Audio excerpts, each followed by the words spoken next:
Langford is the battlefield, the ground on which we are going to win this riding. I'll explain a bit about how the riding has been redrawn.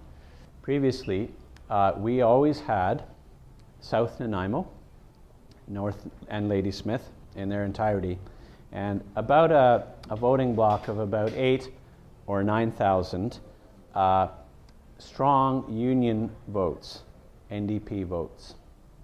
And as had been explained to me by one or other of the people that had asked me to run, this was always, and under my observations at Elections Canada's website, this was always a block, a hard concrete ceiling of votes that we couldn't get through.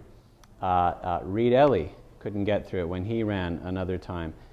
Norm Sowden, John Corey couldn't break through it. However much they tried. We would shave down their lead a little bit. But now that the riding has been redrawn, Nanaimo and Ladysmith, almost its entirety, from the Dairy Queen North, have been cut out. And at the same time, so we've lost the albatross that was on our back from the left, from the NDP vote, and we've gained Langford, which is a conservative, friendly portion of the riding, and has a mayor who is also very friendly to the conservative cause. We picked up Langford with its wonderful mayor, Stu, who is very pro-business, very proactive at growing now the fastest growing municipality in Canada for quite a measure of when the statistical measures were being met. The city grew from 20, 25 to 30,000 in less than 10 years, just around 10 years.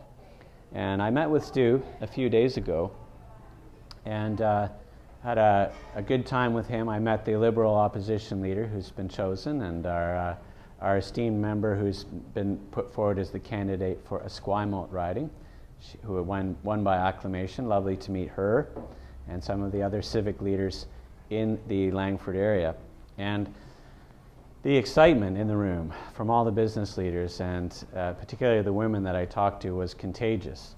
I was overwhelmed by the enthusiasm and the support for the roses. These are titans of business, some of these women, and they would come up and say, well, when do I get my rose?